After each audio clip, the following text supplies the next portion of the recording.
que él pensaba que era el Mesías judío, el Hijo del Hombre, predicho por el profeta Daniel, a quien Dios le daría todo dominio, poder y autoridad.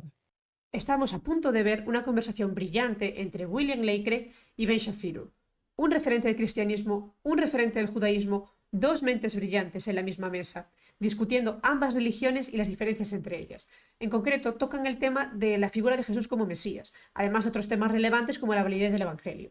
Al final del vídeo vamos a ver la evidencia bíblica que afirma todo esto. Vamos a ello. ¿Cuál es la prueba de que Jesús era quien dice ser en los Evangelios? Bueno, primero necesitamos establecer quién pensaba él que era. Cuando miras el contexto histórico religioso de la vida y ministerio de Jesús, creo que puedes demostrar que entre las palabras históricamente auténticas de Jesús estaban las afirmaciones de que él pensaba que era el Mesías judío, que se creía a sí mismo el Hijo de Dios en un sentido único que lo diferenciaba de los reyes y profetas judíos. Y finalmente, que él pensaba que era el Hijo del Hombre, predicho por el profeta Daniel, a quien Dios le daría todo dominio, poder y autoridad. Así que tenía esta comprensión radical de sí mismo como Mesías, Hijo de Dios y el Hijo del Hombre. Y en la escena del juicio ante el Sanedrín en Marcos 15, los tres títulos se enfrentan. Cuando el sumo sacerdote le pregunta, ¿eres tú el Mesías, el Hijo del Bendito, es decir, el Hijo de Dios? Y Jesús dice, yo soy. Y luego, prácticamente citando a Daniel, verás al Hijo del Hombre viniendo en las nubes del cielo y sentado a la derecha del poder. Y en ese momento el sumo sacerdote rasga sus vestiduras y dice, has oído la blasfemia. ¿Qué más testigos necesitamos? Y Marcos dice, todos lo condenaron como digno de muerte. Y eso les permitió, ya que no podían ejecutar la pena capital, entregarlo a los romanos, difamándolo como pretendiente a rey de los judíos y así una figura política que podría ser juzgada por traición y sedición y crucificado.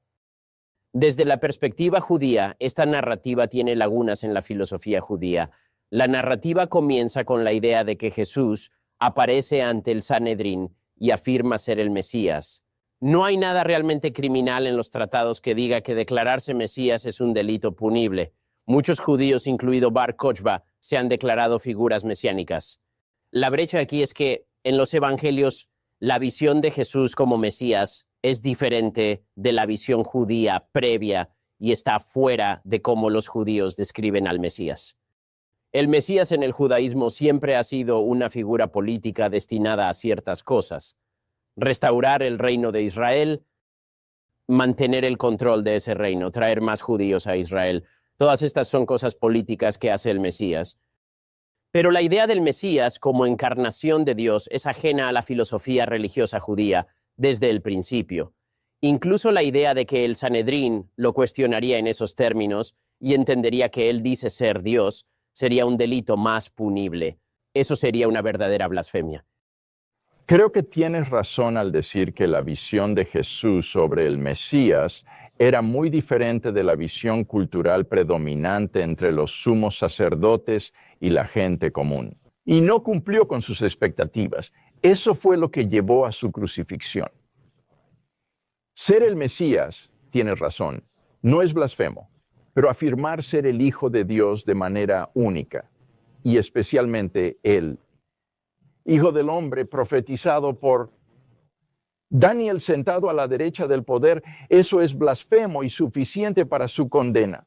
Ahora, ¿por qué deberíamos creer en la reinterpretación de Jesús del Mesías en lugar de la de los sumos sacerdotes y el pueblo?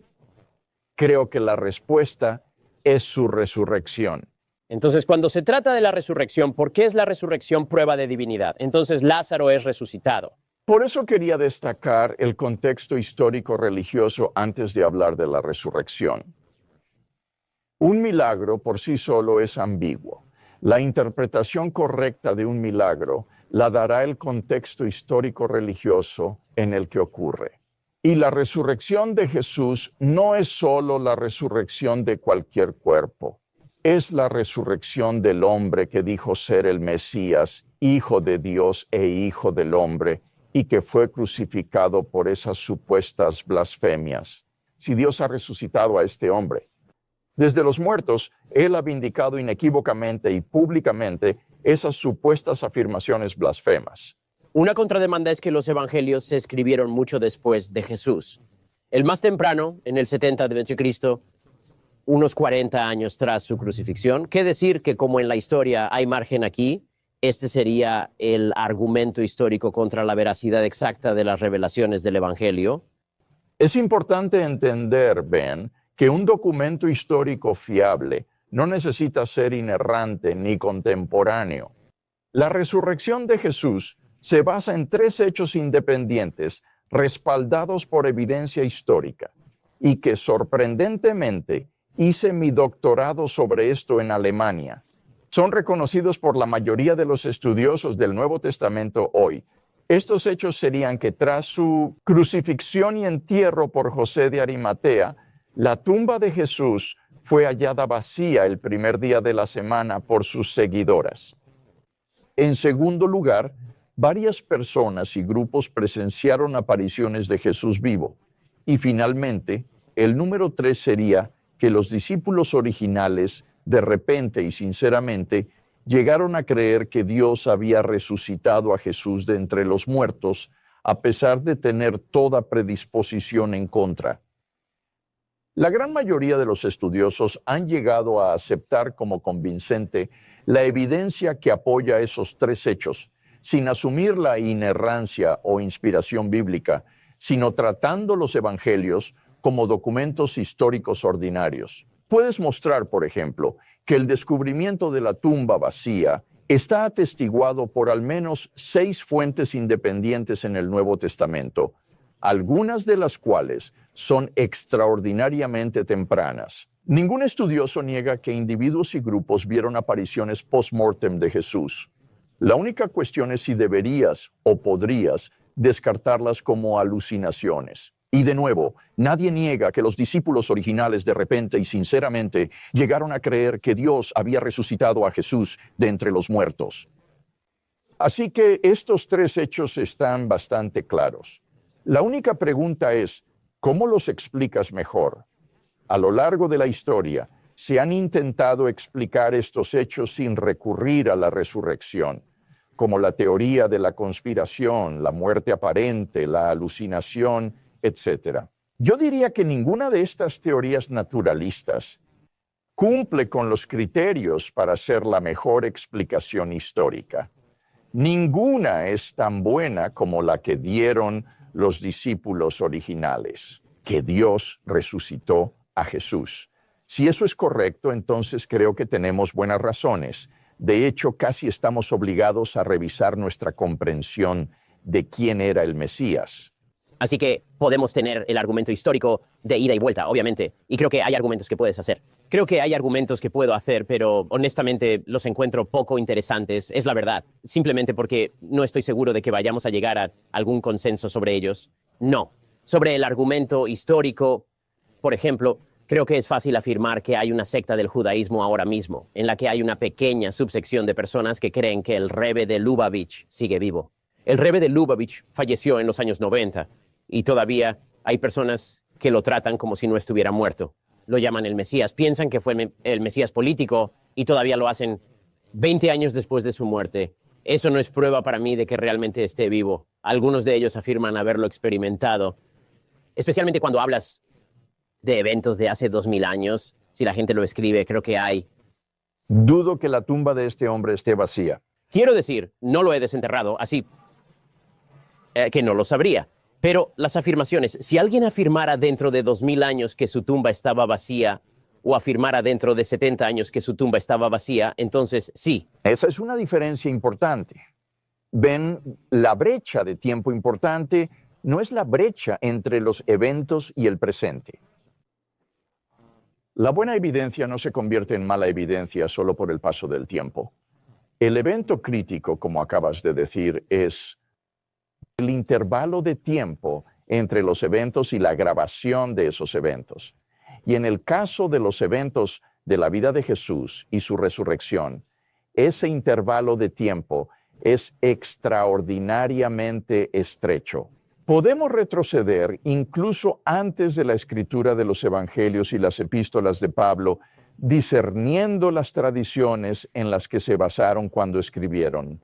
Y algunas de estas se remontan a, se estima, 5 años después de la crucifixión de Jesús. Estoy pensando en las que Pablo transmite a la iglesia de Corinto en 1 Corintios 15. Así que estamos en un terreno bastante sólido allí en términos de la antigüedad y la multiplicidad de nuestras fuentes para la vida de Jesús. Después de ver este vídeo me surge la siguiente pregunta. ¿Quién más podría ser el Mesías aparte de Jesús? Nadie en toda la historia se ajusta mejor a las profecías mesiánicas relatadas en el Antiguo Testamento. Respecto a estas profecías, os dejo en la descripción del vídeo unos enlaces que podéis ver donde aparecen todas ellas explicadas junto a la referencia que indica que Jesús la cumple. Es muy interesante, os recomiendo realmente echarle un vistazo. Ahora os voy a leer las interpretaciones de algunas de ellas donde nos dejan ver que todo apunta a Jesús. Él había nacido de una virgen. Grandes personas debían visitarlo a su nacimiento. Su ministerio estaría precedido por una voz llamada en el desierto. Él vendría montado en un burro. Su mensaje de salvación también se extendería a los gentiles. Él sería despreciado y rechazado. Él sería traicionado por 30 piezas de plata. Él moriría y derramaría su sangre por nuestros pecados. Él ascendería al cielo, entre muchas otras. Por otro lado, existe un pasaje en el Antiguo Testamento que incomoda a muchos judíos porque realmente nos hace pensar que Jesús es el Mesías. Este es Isaías 53. Voy a leer 2 versículos que realmente me parecen los más representativos. Isaías 53:5. Él fue traspasado por nuestras rebeliones y molido por nuestras iniquidades. Sobre él recayó el castigo, precio de nuestra paz, y gracias a sus heridas fuimos sanados. Isaías 53:10. Pero el Señor quiso quebrantarlo y hacerlo sufrir. Y, como él ofreció su vida para obtener el perdón de pecados, verá su descendencia, prolongará sus días y llevará a cabo la voluntad del Señor. Por otro lado, Ben Shafiro afirma en el vídeo que el Mesías proclamado por los judíos debe ser un líder militar, un salvador del pueblo de Israel, alguien que los defienda frente a la opresión. Pero realmente creo que no comprendieron que Jesús llegó para defenderlos de una opresión mucho mayor, que es el pecado. De hecho, si miramos el Evangelio, él principalmente perdonaba los pecados, curaba enfermos, liberaba a personas poseídas del mal y anunciaba el reino de los cielos. En resumen, librarnos de una opresión que trascendía de lo humano. Quizás los judíos tenían otra visión de lo que el Mesías debería ser, y en lo más profundo de sus corazones no esperaban que el propio Hijo de Dios, hecho carne, pueda transmitir ese mensaje. Esto me hace concluir en lo impresionante que me parece que todos los escritos y todas las profecías apunten a Jesús, apunten a su llegada, apuntan a su salvación y al cumplimiento perfecto del plan de Dios para redimir a la humanidad. Cada detalle en los textos sagrados, desde las promesas hechas a Abraham hasta los anuncios de los profetas, encaja de una manera que va más allá de la comprensión humana, revelando un propósito divino que siempre estuvo presente. Jesús no solo vino a cumplir las expectativas terrenales, sino a superarlas de una forma que muestra el verdadero alcance del amor y de la misericordia de Dios. Muchas gracias por ver este vídeo, espero realmente que os haya gustado. A mí me ha encantado hacerlo e investigar sobre ello, me parece un tema muy interesante. Muchas gracias por vernos y nos vemos en el siguiente vídeo.